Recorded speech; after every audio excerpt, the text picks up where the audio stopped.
শুতে যাচ্ছিলাম, সবে বিছানায় শরীরটা এলিয়েছি, হঠাৎই কারোর ডাক শুনতে পেলাম। অমল, অমল, ও ভাই আছো ঘরে? ঘড়িতে এখন রাত 9:30। বাবা, এই সময় আবার কি এলো? বাইরে বেরিয়ে দেখলাম বিপ্লব দাঁড়িয়ে, তার চোখে মুখে ভয় আর অস্থিরতার ছাপ স্পষ্ট। আরে বিপ্লব, কি হয়েছে এই সময়? আর তোমাকে এইরকম দেখাচ্ছে কেন? তুমি কি ঘুমিয়ে পড়েছিলে ভাইয়া? আসলে বড় বিপদে পড়ে এসেছি গো। সে তো বুঝতেই পারছি। আরে বলো না, কি হয়েছে? কি বিপদ? আমার বাড়িতে চলো বলছি। আসলে সচক্ষে তোমায় দেখাবো, তারপর সব বলবো। আর কোনো প্রশ্ন না করে মনে একরাশ কৌতূহল নিয়ে বিপ্লবের সাথে তার বাড়ির পথে পা বাড়ালাম। আর বাড়ির সামনে যেতেই স্তম্ভিত হয়ে দাঁড়িয়ে পড়লাম আমি, কারণ বিপ্লবের বাড়ির দরজার সামনে একজন ভদ্রমহিলা শুয়েছিল। তাকে দেখে মনে হচ্ছিল যেন সেই দেহে প্রাণ নেই। বিপ্লব, কে? প্রাণ আছে বলে তো মনে হচ্ছে না। এটাই তো সেই বিপদ যার জন্য তোমার কাছে গেলাম, আর তোমাকে সচক্ষে দেখাতে এলাম। তার মানে সত্যিই কি প্রাণ নেই নাকি? আমি তো এমনি বললাম। ঠিকই বলেছ, ভদ্রমহিলা কিছুক্ষণ আগেই মারা গেছেন আমার সামনেই। কি মানে হঠাৎ এইসব কি করে? এই এই বিপ্লব, শোনো, আমাকে একটু খুলে বলো প্লিজ, আমি কিছুই বুঝছি না। তাহলে বলি শোনো। আমি রাতের খাবার খাচ্ছিলাম, হঠাৎই এক নারীর কণ্ঠস্বর শুনে খাওয়া ছেড়ে বাইরে বেরিয়ে আসি। কেউ আছেন বাবু? একটু জল দেবেন? কে আপনি? এত রাতে হঠাৎ এভাবে? আমি দুদিন ভালো করে খাইনি ভাই, তবে খাবার চাইনি, একটু জলই দাও। হ্যাঁ হ্যাঁ, এক্ষুনি দিচ্ছি। তো আমি তো জল নিয়ে যে এসেছি, দেখি উনি মাটিতে পড়ে আছেন। সামনে গিয়ে দেখি চোখ উল্টে গেছে, নাকের কাছে হাত দিয়ে দেখি নিঃশ্বাস চলছে না। এবার বলো আমি কি করি? ইনি কে, কোথা থেকে এসেছেন কিছুই তো আমি জানি না। কাকে খবর দেব, কি করবো এই লাশটার বলো তো? বিপ্লব, বলি কি, খামোখা আমায় এইসবে জড়িও না, আমায় ক্ষমা দাও। কিছু উপায় তো দাও ভাই, এরকম বলো না। এমনিতেই আমার তো মাথায় কাজ করছে না, কাকে বলবো ভেবে তোমার কাছে এলাম। মনে হলো তুমি আমাকে সাহায্য করতে পারবে, তাই। দেখো, এই লাশটা তো আর এখানে ফেলে রাখা যাবে না। কেউ দেখে নিলে নানা রকম কথা রটাবে, খামোখা ফেঁসে যাব বিনা অপরাধে। আচ্ছা আচ্ছা আচ্ছা, তুমি দাঁড়াও, আমি ভাবছি। একটা একটা কাজ করলে হয়। আমাদের গ্রামের যেই পরিত্যক্ত শ্মশানটা আছে, ওখানে গিয়ে এটা জ্বালিয়ে দিলেই তো হয়। হ্যাঁ? ও বাবা, ওখানে কে যাবে? ওখানে তো নাকি... দুষ, ওইসব বাজে কথা। শোনো, এখনই একটাই মাত্র উপায় আছে যদি বাঁচতে চাও। না না, ওখানে যাব না। ওখানে গেলে আর বেঁচে ফিরতে পারবো না গো। যার জন্যই শ্মশান বন্ধ হলো। এ ভাই দেখো, তুমি উপায় চেয়েছো, আমি বলে দিয়েছি। এবার তুমি কি করবে সেটা তোমার ওপর নির্ভর করছে। আমায় বাড়ি যেতে দাও, ভোরে উঠতে হবে আমাকে। যাই। অমল ভাই, তুমি এই বিপদে আমাকে ছেড়ে এভাবে চলে যাবে বলছো? একে তুই শ্মশানে যাওয়ার কথা বলছো, তারপর একা ছেড়ে চলে যাচ্ছ। এত স্বার্থপর তুমি? ওহো, আচ্ছা, ফ্যাসাদে পড়া গেল। এই তোমার ঝামেলা আমার ঘাড়ে এসে ফেললে? হ্যাঁ, কি জ্বালা। আচ্ছা বেশ, চলো, আমিও যাব তোমার সাথে। তবে কিছু জিনিস নিতে হবে, একবার ঘরে চলো।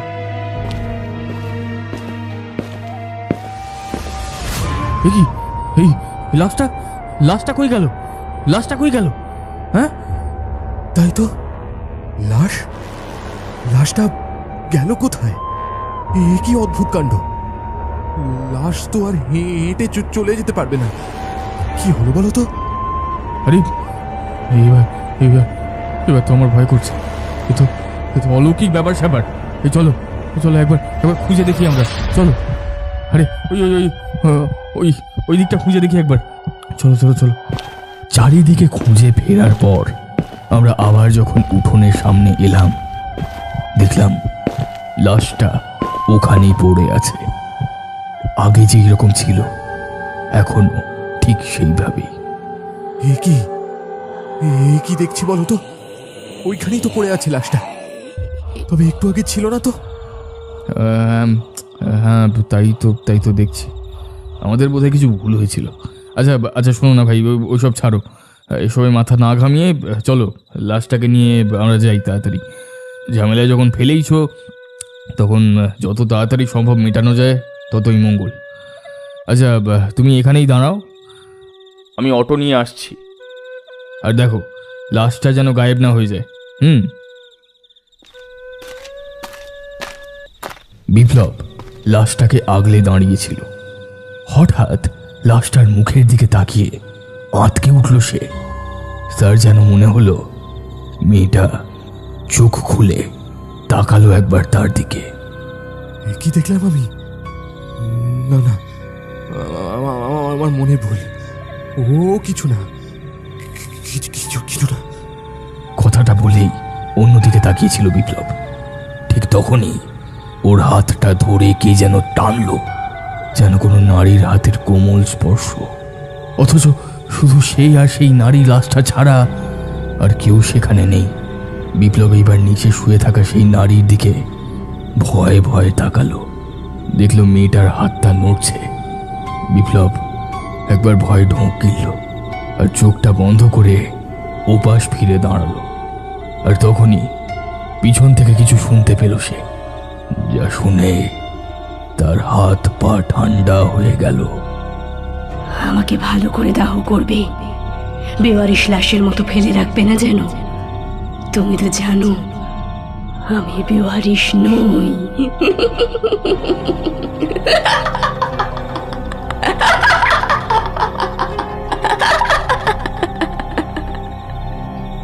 বিপ্লব আর ভয় পেছনে ফিরে তাকালো না, মনে মনে ঠাকুরের নাম করতে লাগলো।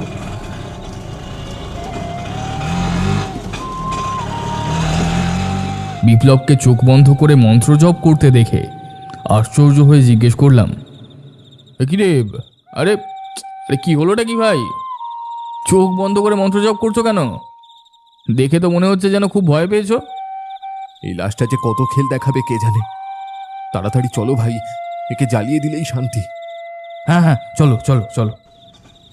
আর আমি অগত্যা গাড়িটা চালাতে শুরু করলাম।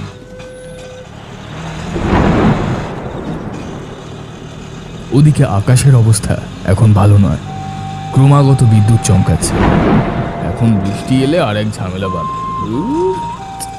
এই অসময়ের বৃষ্টিটা না, শ্মশানে এখনো অনেকটা পথ বাকি।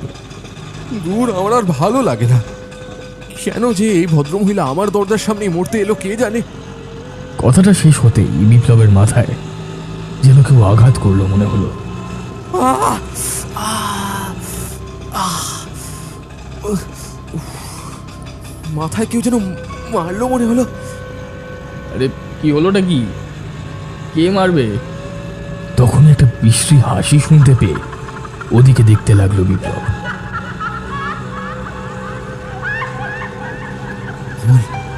অমল, তাড়াতাড়ি চলো ভাই। এ লাশ শুধুই একজনের শরীর নয়, এ এক অশরীরী আত্মা, যে পদে পদে আমাকে জানান দিচ্ছে যে সে আছে, ভয় দেখিয়েই চলেছে আমাকে। হ্যাঁ? আরে কি বলছোটা কি? কেন? কি করেছে? আমি আমি কিছু বলতে পারবো না ভাই, তুমি তাড়াতাড়ি চলো। আমি গাড়ি থামালাম, বিপ্লবের কাছে এসে বললাম, আরে এই এই কি কি হয়েছেটা কি? তুমি তুমি তো ভয়ে কাঁপছো দেখছি, কি হয়েছে? আমি যা যা দেখেছি, শুনেছি আর অনুভব করেছি, তা তোমার সাথে হলে তুমিও কাঁপতে। আরে আহা, ওসব তোমার মনের ভুল। অযথা ভয় পেও না, স্বাভাবিক হও বিপ্লব। আর তা না হলে তুমি বরং গাড়িটা চালাও, আমি এখানে বসছি। হ্যাঁ, তাই তাই তাই ভালো। পারবে তো চালাতে? হ্যাঁ হ্যাঁ পারবো, তবে এখানে আর বসতে পারছি না আমি। আমি এবার গাড়িতে উঠে বসলাম আর বিপ্লব গাড়িটা চালাতে শুরু করলো। এমন সময় ঝড় শুরু হলো। এই রে, যেই ভয়টা পেয়েছিলাম সেটাই। এবার বৃষ্টি এলে আরো বিপদ বাড়বে, লাশটা ভিজে যাবে। শুধু কি তাই, গাড়ি চালাতেও অসুবিধা হবে। ঝড়ের দাপট দেখেছো? ঝড় আরো বাড়তে লাগলো, সাথে শুরু হলো তীব্র বর্ষণ। প্লাস্টিকে মুড়ে রাখা লাশটা ভিজতে লাগলো। হাওয়ার ধাক্কায় গাড়ি আর চালাতে পারছিল না বিপ্লব। আমি আর পারছি না চালাতে, কিছুতেই না। হ্যাঁ হ্যাঁ, তুমি ঠিকই বলেছো, এইভাবে গাড়ি চালানো সম্ভব নয়। তুমি ধারে একটু দাঁড়াও, মনে হয় আমাদের কিছুক্ষণ অপেক্ষা করা উচিত। সামনের একটা ছাউনিতে গিয়ে দুজন দাঁড়িয়ে পড়ল। লাশটা গাড়িতে ওভাবেই রাখা ছিল আর একইভাবে ভিজে চলেছিল। এভাবে মৃতদেহটা ভিজতে দেওয়া বোধহয় ঠিক হচ্ছে না অমল। কি আর করবে বলো, কিছু তো করার নেই। বিপ্লব হঠাৎ কি যেন দেখে চিৎকার করে উঠল। অমল, অমল, ওই দেখো মেয়েটা, মানে ওই লাশটা যেন উঠে বসলো মনে হলো। হ্যাঁ, আমি সত্যি দেখলাম, বিশ্বাস করো। এই চুপ করো তো, চুপ করো। তখন থেকে কি সব বলে চলেছো? আরে ও উঠবে কি করে? ও তো লাশ, ও তো মরে গেছে। আমি যে দেখলাম, কি মুশকিল, মিথ্যে বলবো কেন? আচ্ছা, লাশটা কি শুধু তোমাকেই দেখা দিচ্ছে? সেই তখন থেকে আমিও তো তোমার সাথেই আছি, এতক্ষণ লাশটার পাশে বসেছিলাম, কই কিছু দেখলাম না তো। শোনো বিপ্লব, শোনো, দেখো আসলে তোমার বাড়ির সামনেই তো হঠাৎ এই দুর্ঘটনাটা ঘটেছে, তাই সেই থেকেই হয়তো তুমি ভয় পেয়েছো, বুঝলে? আচ্ছা যাকে, এই বৃষ্টি একটু কমলে আবার আমরা রওনা দেব। তাড়াতাড়ি ওই লাশটাকে জ্বালানোর ব্যবস্থা করতে হবে, তোমারও শান্তি আমারও শান্তি। বৃষ্টি কমতেই আবার রওনা দিলাম আমরা। বিপ্লব ভয় পাচ্ছে দেখেই ওকেই আবার গাড়ি চালাতে বললাম, আর ও লাশটাকে আগলে নিয়ে চলল। আর এইভাবেই দেখতে দেখতে চলে এলো সেই ভয়ঙ্কর শ্মশান, যার নামেই ভয়ে গ্রামে সবাই কাঁপে। অসম্ভব ফাঁকা সেই জায়গা, কোথাও একটা প্রাণী দেখাও নেই। একে গো, এখানে তো একটা লোকও নেই। ভায়া, রাত 12টার সময় এই অজপাড়া গায়ের পরিত্যক্ত শ্মশানে আর কার দেখা পাবে তুমি বলো তো? হ্যাঁ, তাও বটে, তবে জায়গাটা কি নিঝুম দেখো। এই নিস্তব্ধ পরিবেশে কেমন যেন একটা অনুভূতি হচ্ছে। হ্যাঁ, সেটা হওয়া তো খুব স্বাভাবিক। আমারও গাটা ছমছম করছে। যদিও এই শ্মশান সম্পর্কে যে গুজব আছে আমি তা মানি না, তবে এখানে এসে তো মনে হচ্ছে যা যা যা শুনেছি হয়তো তাদের মধ্যে কিছু কিছু ঠিক হতে পারে। কি বলছো ভাই? শুনেই তো গাটা শিউরে উঠছে। যা মনে হচ্ছে সেটাই বললাম তোমায়। এবার যত তাড়াতাড়ি সম্ভব এখান থেকে কাজ মিটিয়ে কেটে পড়তে হবে। যদিও এখানে কেউ আসে না, তবে বলা তো যায় না, নতুন কোনো ঝামেলায় পড়লেই হলো। আচ্ছা, আমাদের সাথে যে দেশলাইটা ছিল তা কি আর জ্বলবে? ভিজে গেছে তো। হ্যাঁ, সে আমার পকেটেই লাইটার আছে, তাতেই কাজ হয়ে যাবে। ও, তাহলে তো চিন্তা নেই। চলো তাহলে লাশটা নামানো যাক। ওই লাশটাকে আমরা দুজন মিলে প্রথমে নিচে নামালাম, তারপর শ্মশানের ভেতরটা আমি গিয়ে একবার পরীক্ষা করে এলাম। আচ্ছা আচ্ছা, চলো, দেরি করে লাভ নেই, লাশটাকে এবার নিয়ে ভেতরে যাই। এখন বৃষ্টিও নেই, তাড়াতাড়ি আগুন ধরিয়ে দিলেই ব্যাস। কিন্তু এমন সময় আমরা দুজনেই পেছন ঘুরে দেখলাম লাশটা লাশটা তো ওখানে নেই। এই বিপ্লব, ওই ওই লাশটা কোথায় গেল? হ্যাঁ, আর এই এই এখানেই তো রেখে গেলাম। আর আর তুমি তো এখানেই ছিলে। হ্যাঁ, আর আমি তোমাকে দেখছিলাম তুমি কোন দিকটায় গেলে, তাই এদিকে তাকাইনি। আর এর মধ্যে কি হলো, আমার তো গা হাত পা ঠান্ডা হয়ে যাচ্ছে এবার। এই না না না না না না না, এরকম করো না। আমাদের ভয় পেলে চলবে না, যা করতে হবে সাবধানে করতে হবে। কথাটা বলি আমি চুপ করে গেলাম। তারপর আমাদের গাড়ির দিকে আঙুল দেখিয়ে বললাম, ওই দিকে দেখো। ঠেলা গাড়ির দিকে তাকিয়ে এক পা সরে গেল বিপ্লব। দেখল লাশটা ঠেলা গাড়িতেই আছে। এ কি হচ্ছে অমল? আর কেন? আর কিভাবেই বা লাশটা ওই গাড়িতে পৌঁছলো? এসব এসব না ভেবে চলো লাশটাকে আমরা নিয়ে আসি। এমন অবস্থায় আমারও গা শিউরে উঠছে, কিন্তু বিপ্লবকে বুঝতে দিলে চলবে না। তাড়াতাড়ি গাড়ির দিকে এগিয়ে গেলাম বিপ্লবকে নিয়ে, কিন্তু গাড়ির সামনে যেতেই একে অপরকে ভয় আঁকড়ে ধরলাম আমরা। কারণ কারণ লাশটা ততক্ষণে উঠে বসেছে। সেই মহিলার মুখটা আগের থেকেও যেন আরো সাদা হয়ে উঠেছে, আর সে চোখ বন্ধ করে আছে যেন। আমরা আমরা আমরা কি করব বুঝে উঠতে পারছিলাম না। এ কি দেখছি ভাই, এ তো মনের ভুল হতে পারে না। এবার কি বলবে তুমি? ঠাকুর, ঠাকুরের নাম করো ভাই, ঠাকুরের নাম করো, ঠাকুরের নাম করো। জয় মা, জয় মা তারা, জয় মা তারা। আর আর আর কোনো উপায় নেই আমাদের, আর কোনো উপায় নেই। একমাত্র একমাত্র তারা মাই আমাদের রক্ষা করতে পারবে। মা গো, মা, মা রক্ষা করো, মা, মা রক্ষা করো। চোখ বন্ধ করে আমি তারা নাম জপ করতে লাগলাম।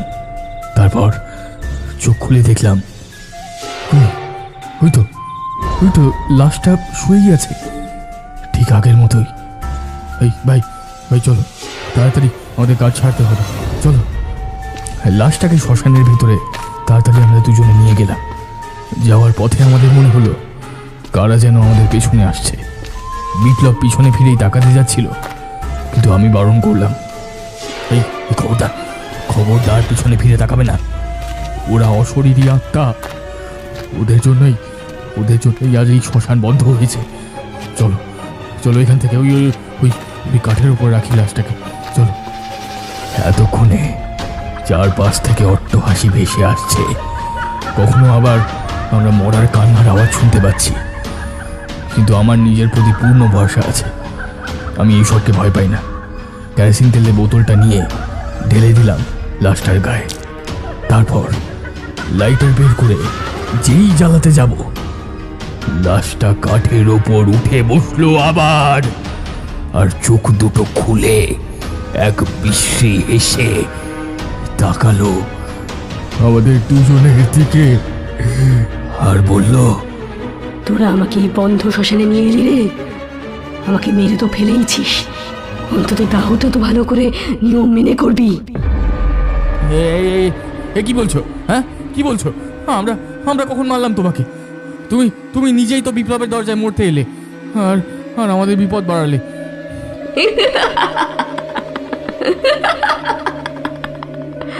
তাই নাকি রে? আমি মরতে ছিলাম নাকি? তা নয়তো কি? হ্যাঁ, এমনকি মরেও শান্তি দিচ্ছ না আমাদের। তোমার দাহ করে মুক্তি হতে চাইছি, তাতেও বাধা দিচ্ছ। কি জ্বালা!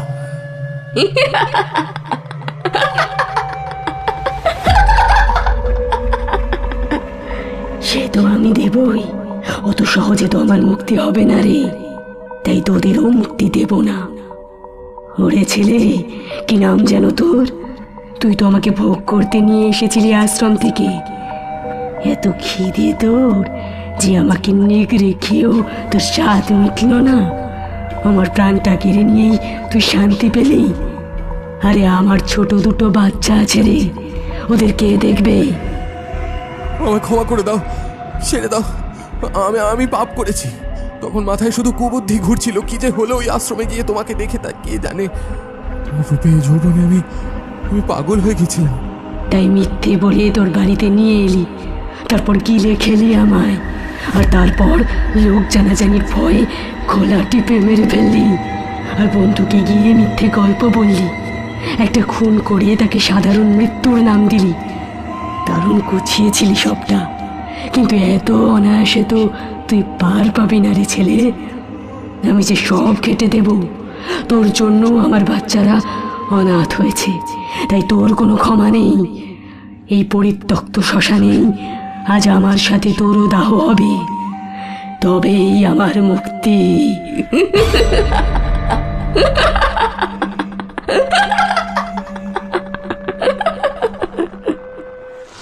এইসব এসব কি শুনছি বিপ্লব?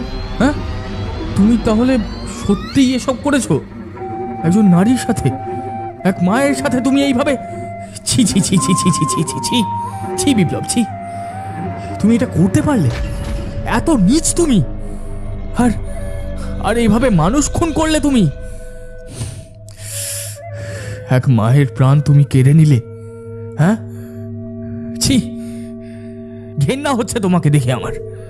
আবার আবার কত বড় সাহস তোমার! হ্যাঁ, মিথ্যে গল্প দিয়ে আমাকে ওই পাপের অংশীদার করছো। ছি ছি ছি ছি বিপ্লব, ছি! পাপ করেছি ভাই, জানি এই পাপের ক্ষমা নেই, তবে তুমি আমাকে বাঁচাও। এই আত্মার হাত থেকে আমায় রক্ষা করো ভাই। এভাবে আমাকে মরতে দিও না, দয়া করো ভাই। তোকে আজ আমার হাত থেকে কেউ বাঁচাতে পারবে না, কেউ না। এই বলে সেই নারীর প্রেতাত্মা উঠে এসে বিপ্লবকে ওর ঘাড় ধরে নিয়ে গেল সেই কাঠের শয্যায়। যেখানে ওই নারীর নিথর দেহটা শোয়ানো ছিল। ভয়ে বিপ্লব চিৎকার করছিল, কিন্তু সেই চিৎকার কারোর কানে যাচ্ছিল না। সেই চিৎকার শুনে বাঁচানোর ওখানে কেউ ছিল না। আমি আমি শুধু নির্বাক হয়ে সবটা দেখছিলাম। সেই নারীর প্রেতাত্মা নিজের পার্থিব শরীরের পাশে জোর করে শুইয়ে দিল বিপ্লবকে। বিপ্লব তখনও চিৎকার করে চলেছে। এরপর আমাকে উদ্দেশ্য করে সেই প্রেতাত্মা বলল, এবার তুই আমার এই দেহে আগুন ধরিয়ে দে, আর তার সাথে জ্বলে পুড়ে মরুক এই পাপী। আমি আমি আমি কেন? না না না না না না, আর আর যাই হোক, আমি আমি মানুষ খুন করতে পারবো না। দয়া করে দয়া করে আমাকেই কাজ করতে বলবেন না। তুই তো আমাকে মুক্তি দিতে চাস। আমার এই দেহ না পুড়লে আমার মুক্তি হবে কিভাবে? আর তার সাথে তোর এই বন্ধুকেও যে আমাকে নিয়ে যেতেই হবে, না হলে আমার আত্মা তৃপ্তি পাবে কি উপায়? যে আমার বাচ্চাদের অনাথ করলো, আমাকে অকালে কেড়ে নিল, তার যে বেঁচে থাকার কোনো অধিকার নেই। আমি চলে যাব আর তাকে রেখে যাব কি করে বল? পরপারে গিয়েও তো আমি শান্তি পাবো না। আর সময় নষ্ট না করে জ্বালিয়ে দে, আমাদের জ্বালিয়ে দে। বিপ্লবের বুকের ওপর উঠে বসেছিল সেই নারী প্রেতাত্মা, আর বিপ্লবের পাশেই সেই নারীর পার্থিব শরীরটাও একইভাবে শোয়ানো ছিল। অমল এবার কাঁপতে কাঁপতে বলল, তোমার তোমার অলৌকিক শক্তির সাথে আমি হয়তো চাইলেও লড়তে পারতাম না, তবে চেষ্টাও করতে চাই না। তোমার মতো নিষ্পাপ আত্মার অবশ্যই মুক্তি চাই আমি, আর এটাই যখন উপায় তবে তাই হোক। বিপ্লব, তোমার হয়তো এমনই শাস্তি কাম্য ছিল। পরস্পরে ভালো থেকো। এই জন্মে যে পাপ করলে পরজন্মে ভালো কাজ করে সেই পাপ ধুয়ে দিও। ওম শান্তি। এই বলে সেই নারীর দেহে আগুন ধরিয়ে দিলাম আমি। বিপ্লবকে তখনও ধরে রেখেছে সেই প্রেতাত্মা। আগুনটা ধীরে ধীরে বিপ্লবের শরীরেও ছড়িয়ে পড়ছে। সেই প্রেতাত্মা সরে গেল। বিকট চিৎকারে কেঁপে উঠল সেই শ্মশান। একদিকে বিপ্লবের মরণ চিৎকার, আর অন্যদিকে সেই প্রেতাত্মার কণ্ঠের আর্তনাদ মিলে মিশে এক ভয়াবহ আবহ তৈরি করলো। কান যেন আর রাখতে পারছিলাম না আমি। জলজ্যান্ত প্রাণটাও ধীরে ধীরে সেই নারীর নিথর দেহের সাথে পুড়ে ছাই হয়ে গেল বিপ্লবের তরতাজা দেহ। তবে ওর পাপের বোধ হয় এটাই শাস্তি ছিল। আমি মনে মনে বললাম, হে ঈশ্বর, আমি এক নিষ্পাপ আত্মার মুক্তির জন্য যা করলাম তাতে আর একজনেরও প্রাণ গেল। হোক সে দোষী পাপী, তবুও ওর আত্মার মন থেকে শান্তি কামনা করি আমি, আর প্রার্থনা করি যেন ভালো থাকে তার বাচ্চারা। জয় মা, গো, সবাই যেন ভালো থাকে।